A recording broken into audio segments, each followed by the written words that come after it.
Navy was my first choice, but HMAS Melbourne was decommissioned in 1983 and they weren't taking any recruits at all for 2 years. So I went into the recruiting office and the Air Force were taking recruits, so we did the aptitude test and they said what job I could do, so I joined as a clerk supply. I wanted to be involved more. I know every job is important in defence. I just had a desire to get out there and soak up the world. And I got to understand the diversity of what was available in the Air Force, and lucky enough that they opened up the Loadmaster mustering, and it was open to females because it hadn't been open to females prior to that time.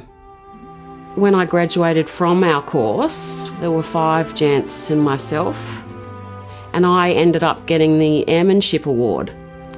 I was proud to be the first female Loadmaster because it's breaking ground. It was exciting to be accepted and recommended. It was unbelievable. Such a magnificent career.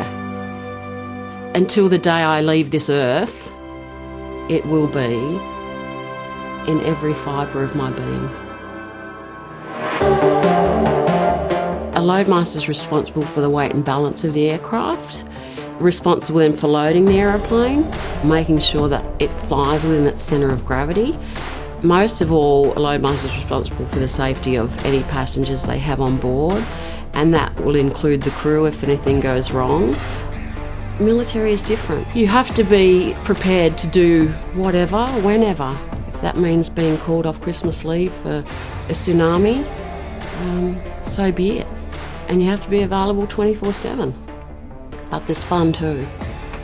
You know, it still tugs at my heartstrings that I'm not in it anymore when I see some of the things that are going on and I look at an aeroplane in the sky. It has been my life and I've loved every minute of it.